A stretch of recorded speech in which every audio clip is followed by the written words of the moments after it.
Well, good afternoon, everybody. We just had a very frank conversation with the Senate and House Democratic leadership. Look, the principle at stake here is very simple. We have disagreements about tax policy, but you don't shut that government down. We have disagreements about health care policy, but you don't shut the government down. You don't use your policy disagreements as leverage to not pay our troops, to not have essential services of government actually function. You don't say the fact that you disagree about a particular tax provision is an excuse for shutting down the people's government and all the essential services that come along with it. If you look at what Chuck Schumer has said in the past consistently, it's whatever our disagreements are, let's negotiate with them. Let's talk about them. Let's figure out a bipartisan solution, but you don't shut the government down. In other words, you don't put a gun to the American people's head and say, unless you do exactly what Senate and House Democrats want you to do, we're going to shut down your government. That's exactly what they're proposing out there. Now, we have to remember, they're very frustrated. They say that they're very frustrated about the fact that this negotiation has not taken place until today. But if you look at the original thing they did with this negotiation, it was a $1.5 trillion spending package, basically saying to the American people, we want to give massive amounts of money, hundreds of billions of dollars to illegal aliens for their health care, while Americans are struggling to pay their health care bills. That was their initial foray into this negotiation. We thought it was absurd.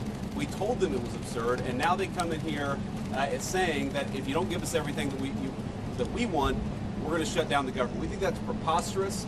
We think it's totally unacceptable, and we think the American people are going to suffer because these guys won't do the right thing. Now, I want to make one final point here. You will hear a lot from Senate Democrats, from House Democrats about the fact that American health care policy is broken. Well, we know that American health care policy is broken. We've been trying to fix it for the 8 months that we've been in office, but every single thing that they accuse about being broken about American health care is policy that Democrats have supported for the past decade. So if they want to talk about how to fix American health care policy, let's do it. The Speaker would love to do it. The Senate Majority Leader would love to do it. Let's work on it together. But let's do it in the context of an open government that's providing essential services to the American people. That's all that we're proposing to do. And the fact that they refuse to do that shows how unreasonable their position is. I think we're headed to a shutdown because the Democrats won't do the right thing. I hope they change their mind, but we're going to see. I'll let the Speaker say a few words. Thank you, Vice President Vance. I want to thank the President as well. They showed strong leadership today. They invited the four leaders over here because the President is operating in good faith, and he demonstrated that very well. The problem is that Chuck Schumer and Leader Jeffries refuse to acknowledge the simple facts. Let's review what the simple facts are. As the Vice President was saying, this is the common sense thing to do. This is the right thing to do. This is the simple thing to do. By way of review, the House is getting back to the way the regular appropriations process is supposed to work. 12 separate appropriations bills passed through the House Appropriations Committee, 3 off the floor. The Senate doing their work as well. All this in bipartisan fashion, by the way. They passed 3 bills in the Senate. Those bills don't match up exactly. So for the first time in years, since 2019, you have a conference committee that is being constituted between the House and the Senate. This is the way a bill becomes a law. They work out the differences. All this is happening in bipartisan fashion. The problem is we run out of clock. September 30th is the end of the fiscal year, so we need a little more time. So what we did in the Republican majority is the right, responsible, simple thing. A clean, continuing resolution, a short-term, nonpartisan continuing resolution. It's only 24 pages in length. Leader Thune has a copy if you want to see the exhibit. There's nothing partisan in here. No policy riders, none of our big party preferences, because we want to do the right thing by the American people and allow more time for negotiation. Now, there's a reason that Chuck Schumer and Hakeem Jeffries have come out here, stomped the feet, saying that they can't go along with this. They're trying to bring in extraneous issues. They issued a counter proposal. You should go take a look at what they requested. $1.5 trillion in new spending that is unrelated to the ongoing appropriations process. They wanted to, as you said, restore taxpayer-funded benefits, okay? Hard-working taxpayers in America. They want to take your funds and give that for benefits to illegal aliens. They want to restore that because we got rid of it. They want to prop up left-leaning media outlets. $500 million they threw in on top of that. $1.5 trillion on a 7-week stopgap funding measure. We're not going to do that. They know we can't do that. And we never have in the past. During the Biden administration, there were 13 threatened shutdowns. The Republicans in the minority did the right thing. We kept the government open. We're simply asking for the Democrats to do the same. Again, I want to thank President Trump for the strong, solid leadership. He listened to the arguments, and they just wouldn't acknowledge the simple facts. I want to thank Vice President here for showing his leadership as well. If the Democrats make the decision to shut the government down, the consequences are on them, and I think it's absolutely tragic. We've never said that was a good idea. We never believed it is. And I want you to remember, when we voted in the House, we passed it out of the House. The House has done its job. We did that almost 2 weeks ago. Every Democrat in the House except one voted to shut the government down. That is the record. And don't forget it. As Leader Thune step in here. Thank you, Mr. Vice President. This right here, ladies and gentlemen, is what we're talking about. 24 pages.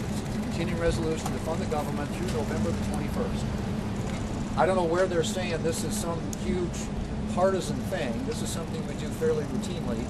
And when the Democrats had the majority on 13 different occasions, they had the majority, President Biden was in the White House, we passed continuing resolutions to fund the government. This is purely and simply hostage taking on behalf of the Democrats. Republicans are united. House Republicans, Senate Republicans, President Trump. The House has passed a clean funding resolution to fund the government until November the 21st. It's clean, it is bipartisan, and it is short term. But it gives us enough time to finish the appropriations process, which is the way we should be funding the government. So Republicans in the House, Senate, President united, they passed the bill. This is sitting right now at the Senate desk. We could pick it up and pass it tonight. We could pick it up and pass it tomorrow before the government shuts down. And then we don't have a government shutdown. It is totally up to the Democrats, because right now they are the only thing standing between the American people and the government shutting down.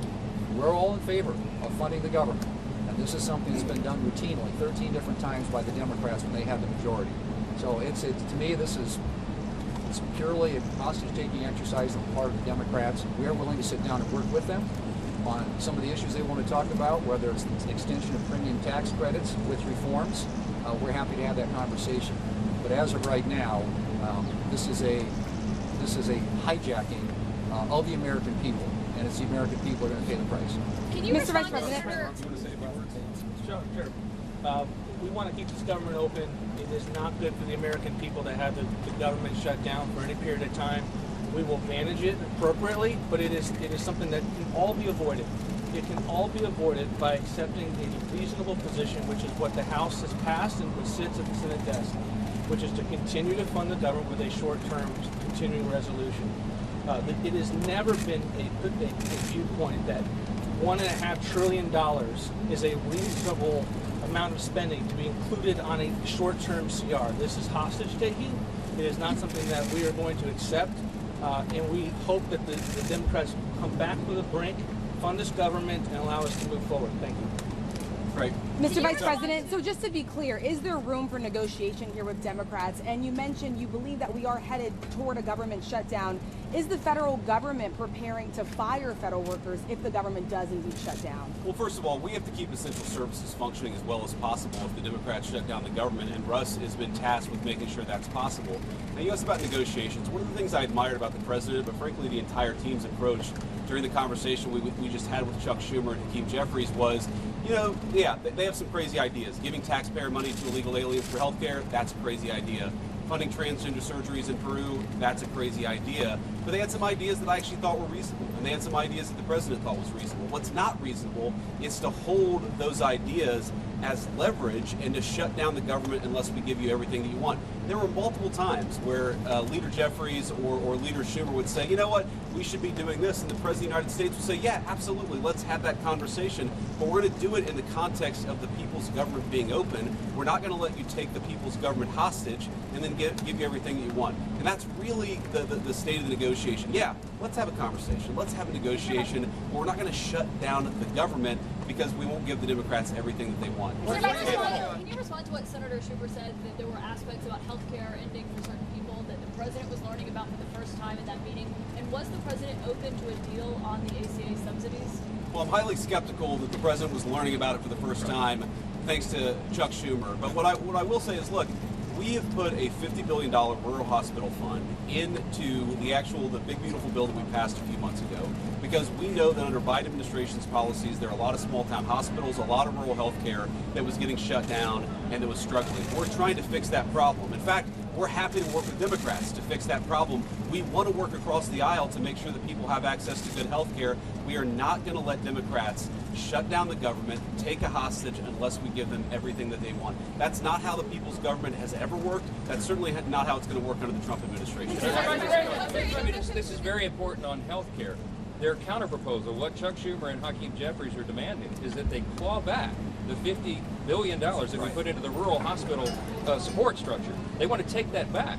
We're not going to do that. We passed that because we have to allow for that. Also, if they shut the government down, not only are troops unpaid, federal workers, and all the services that everybody relies upon, but the WIC program, the nutrition program, women, infant, and children, they will not get that program, will not be funded. FEMA won't be funded. We have hurricanes off the coast of the United States right now. This is serious business. You have telehealth, you have mental health services, all that's funded by the government would stop if Chuck Schumer and Hakeem Jeffries and the Democrats have their way. The Democrat shutdown would be damaging for the country. We can't allow for it. Was there any mention of passing a shorter CR?